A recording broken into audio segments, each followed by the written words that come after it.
This is the worst colony anyone's ever had over a year into their game, and I'm going to fix it. I haven't actually checked that, but this is going really badly. I'm personally 100% blameless though. This is the impossible run. Every colonist has every one of the worst traits they can have, their stats are set down to the bare minimum, and they started in the worst possible start. But that was 2 episodes ago. Now, the village is entering their second spring after a little more than a year of in-game time. We've built up some meager...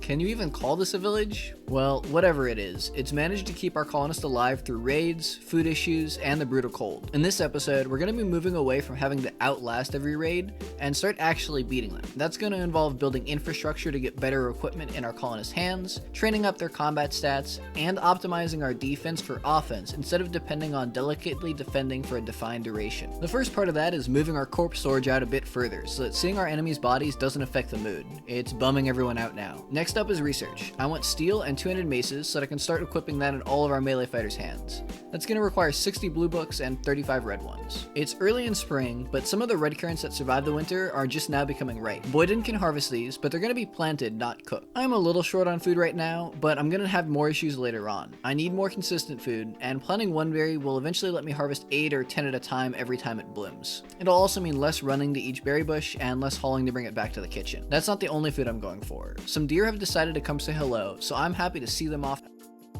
To see them off someplace far away and safe. They run off. I feel like this is how I started last episode too. Well, if cycles of violence can repeat themselves, why can't cycles of inept violence? Ironically, one of those hunters just hit 20 in intellectual. They're really learned now. They're actually the first colonists we've had earn a 20 in any stat. With that massive brain, the next hunt goes much better. My brain, however, is tiny. I'm not sure what I did here, but the floor collapsed and my furnace ended up getting destroyed. It must have been something to do with the walls I put in to reinforce this place. I'm not sure. A colonist arrives, and without a raid, I'll go ahead and take them in. In the end, they have decent botany and culinary, although Boyden already had those covered, but a single star and their 0 stat of mining. This is fate. I've been talking about wanting to get a better miner in the last episode, so I think I'm going to train them up to be an amazing one. Well, amazing by our standards. Clay is the fastest way to train mining, and it's something I'm going to eventually need to build, so I'll set up a bunch to be mined out so that he can train. The first berries get planted while Bayhild gets to work ascending to his destiny. Boyden's also going to supercharge one of his skills. He's going to pick mushrooms, which is the fastest botany experience in the game, and gives us some of the useful food that we're so low on. Stonehill is going to help with planting.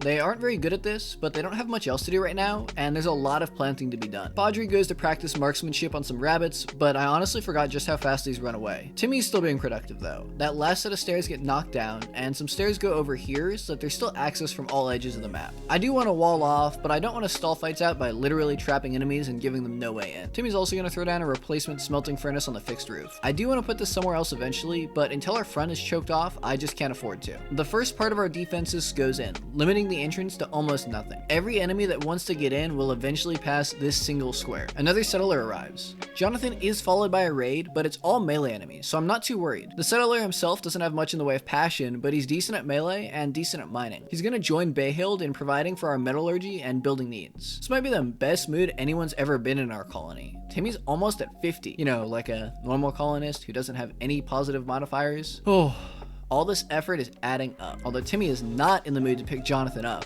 The newbie ran all the way around the map to our door, passed out from exhaustion, and Timmy just strolled by him. Dude's cold. Cold like the steel we just unlocked. Still no maces yet though. I'm not going to show this every time because it's kind of a constant for the foreseeable future, but I do want to paint the right picture. Food is very short. Every morning, I check the nearby area for mushrooms that have popped up and red currant bushes that are coming into bloom. You've heard of subsistence farming, but we're subsistence scavenging. The 6th bedroom goes in. That would have been enough up until we got 2 colonists almost back to back. Now that it's here, I'll actually go ahead and get rid of these 2 bedrooms. I do hope my colonists like turning their horrible rooms into even worse condos. Roofs are going to go in over those 2 ones we just destroyed to make more bedrooms directly above them. Walls first, then a roof and bed soon enough. Though not soon enough to beat a raid. They're following our newest colonist, Jonathan. There's a lot of high tier marauders, but they all use melee weapons, so I do think that we're going to be fine. Although god, that's so many of them. Our new walls will mean that they have to run all the way around. Without that front ready for us to use, we're still gonna have to hole up in the one good building and let enemies run to us. Oh, there's a staircase that I must have been blind to miss. Yeah, this raid's more of a beta test for our walls. Let's not send this to production. The flood of enemies near, but the one entrance in means that they have to bunch up at this gate.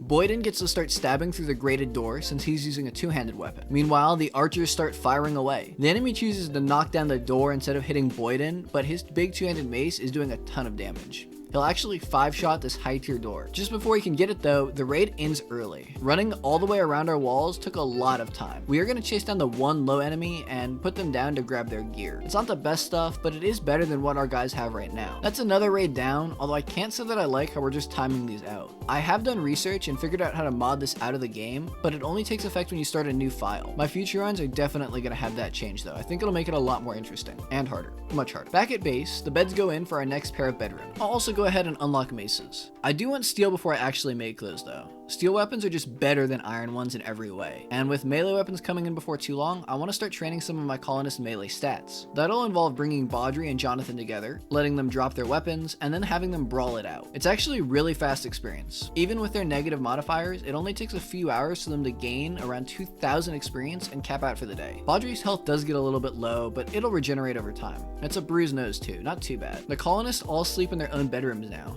That's a nice change of pace from what has been going on. The 8 we have is more than enough for now, but I want to throw in a couple more for the future while Timmy is still building here. Although wow, speaking of future colonists, food is running real low. The red currant bushes I planted are still days out. Mushrooms are starting to get rare, and I need to hunt for most of my food. A merchant arrive, please. I need seeds. I only need seeds. It's been a year and a half. Give me something to plant. That's what I'm talking about. Okay, that is a great merchant. Not only do I buy 25 cabbage seeds and some barley to plant, but I'll also pick up a few mechanical components for future crossbows, and I'll get a fine steel greatsword. That weapon is going to be amazing. It's more than twice as good as anything else we have right now, including that good mace that we liberated from the last raider. That one trade was worth so much that Baudry went from skill 0 to 10 with 13,000 experience in one go. He's a disfigured, listless dullard, but he's the only one in our colony who's good at bartering. The cabbage field gets planned out for Boyden to plant in. The berry bushes are all already ready, but they haven't even started to bear fruit. The bedrooms are also ready for beds, although the beds can't be made here?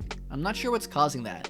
They can literally get there if I draft them and tell them to go there, but trying to remake doesn't fix it either. I guess these are just show bedrooms. Do any of you see something obvious I'm missing? Maybe I've been drinking too much. Well, I'll cue the barley to be planted so that the colonists can join me on that front. With the expansion done, the next phase is our defenses. Baudry and Jonathan are training up all the time so that they can join Boyden on the front line. With 3 melee fighters, I could hide them all back behind their own gated doors, but I will be building them quick exits and leaving them in front. I think that'll up how much damage they do and how quickly enemies funnel in. A slight food emergency leads to a couple rebellions and some bad moods. Our food scarcity is getting really dire.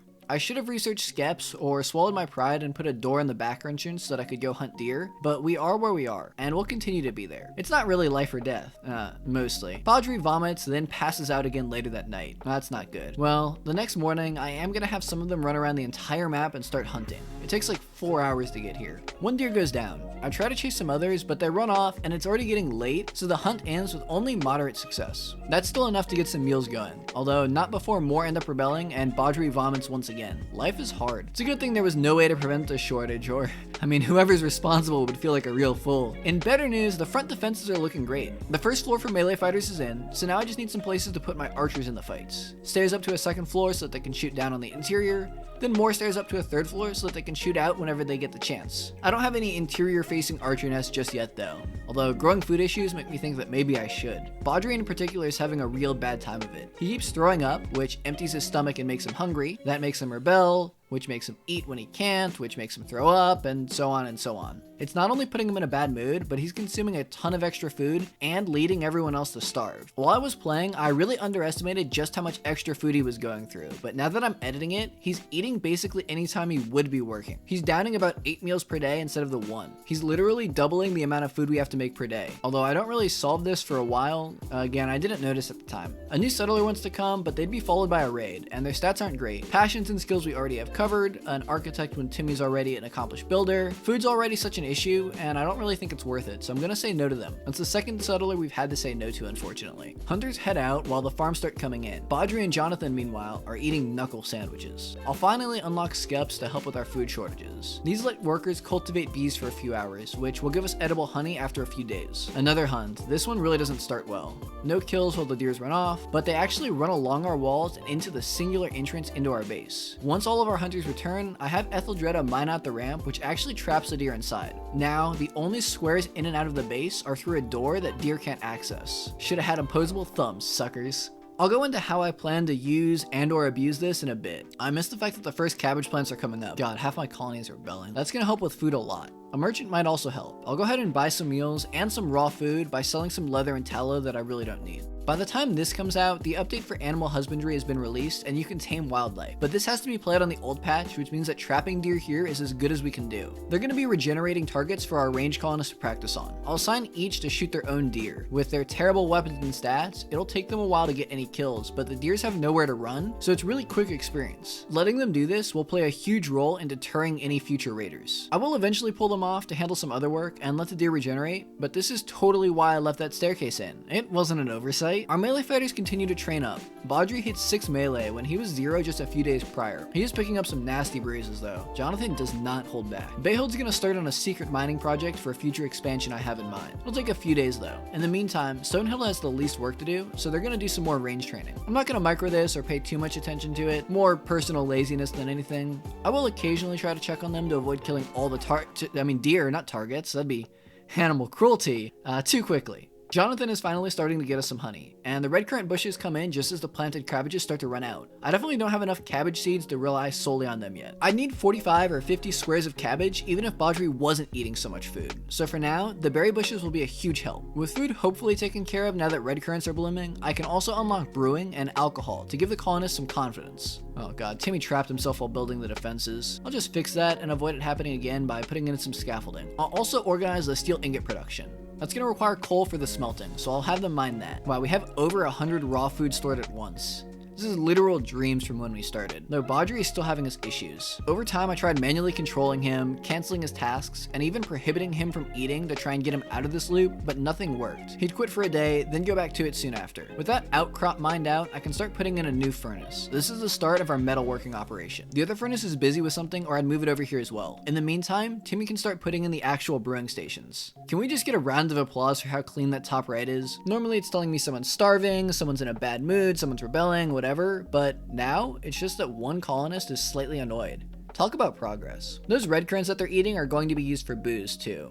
This is going to be ready soon. Oh, I do hope it makes 7. Imagine if it made 6. Someone would be mad jealous. The furnace is, well, furnace for now. Get 3 stockpiles. 1 for iron nuggets, 1 for coal, and 1 for iron bars. I should have put another one in for wood or sticks, but one furnace makes iron ingots, and the other makes steel ingots. That's perfect for rapid production. We already have enough to make a quality 2-handed mace, which only takes 1 load, and it's the strongest weapon we can have right now. That first rough wine is close to coming out. I think you'll be able to spot the exact moment it finishes. With that, I'll move the brewing stations over here. God, I keep rearranging stuff. I think this is the best spot for when our eventual cellar goes in, which is actually gonna have to be soon now that we have food that's starting to rot and not just immediately being eaten. Getting this to work is a little tricky. Prioritizing it doesn't really seem to work when I try to manually control him, so I actually have to make sure he's got no other construction jobs. Once he does, he finishes working on it pretty quickly though, and our future workshops can start going in. This is gonna be a big building in the future for all our production needs, including metal and clothes. It's at this point in the recording that I finally restart the game and instantly fix the issues Baudry's been having for the past hour. Hey dummy, you edit that down. Use a unit that means something. Did I bully my future self when I wrote this script? It's been about an in-game season since he started having this issue. With that, Baudry starts doing something he hasn't done in a long time. Be idle. Before, he's just been eating whenever he can. In addition to the workstation, I want to get Timmy working on a little outcrop for the brewing. I'll move them here soon, which will make production a little bit faster as they'll be under a roof. The crops are doing well, the tree farm's doing great, we have steel weapons coming in. I think we might be doing this. As soon as I thought that while recording, a raid came to test the theory. A massive raid. They have as many archers as we have people, and more than twice as many melee soldiers as that. They also have trebuchets. With the ridge between us, there's no chance of me stopping them. They're gonna be hitting our base the entire time. Hopefully stray shots don't hit the colonists. Our melee fighters head to the armory to equip their gear. None of them can actually wield the 2-handed greatsword, which requires a skill of 20, but the other weapons are gonna do great in their hands. That 2-handed mace is twice as strong as the spear that Boyden had been using. Timmy, meanwhile, puts in some emergency merlons. Oh crap, the first trebuchet shot actually hit our base and hit Jonathan. He's gonna be hobbling to the front lines.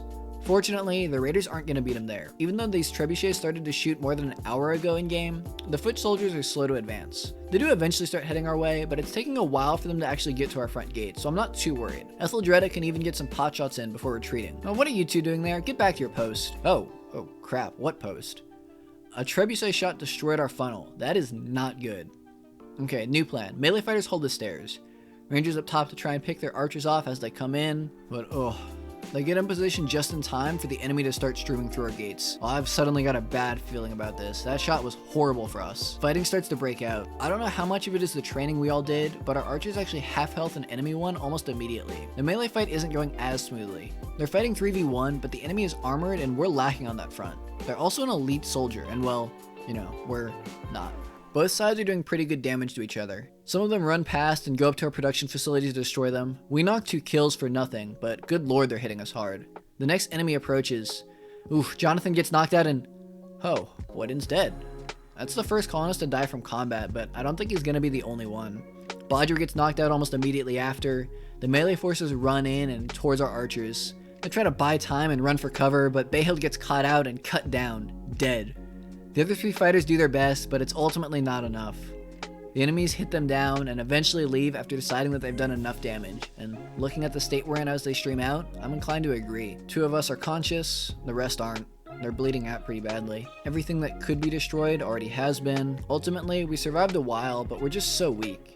As soon as trebuchets show up, we can't handle them. We're almost losing the 3v1 because we're so behind on production that we don't have any armor. No bricks to resist trebuchet fire. I didn't think to reinforce the entrance to counteract this, and 1 shot destroyed the entire core of our defense. I think this is curtains for our little town. This is something I might revisit in the future to give another try, but for right now, the impossible run is just that. Keep an eye out for the next run I have on the new patch that just dropped. There's tameable animals and some other changes that have me super excited to get a proper town going. Plus I'm going to be modding the game so that raids just don't time out, which I think is going to be a lot more interesting. That said, I do hope you've enjoyed this video and the series. Let me know what you've thought about it. I've had a lot of fun making this.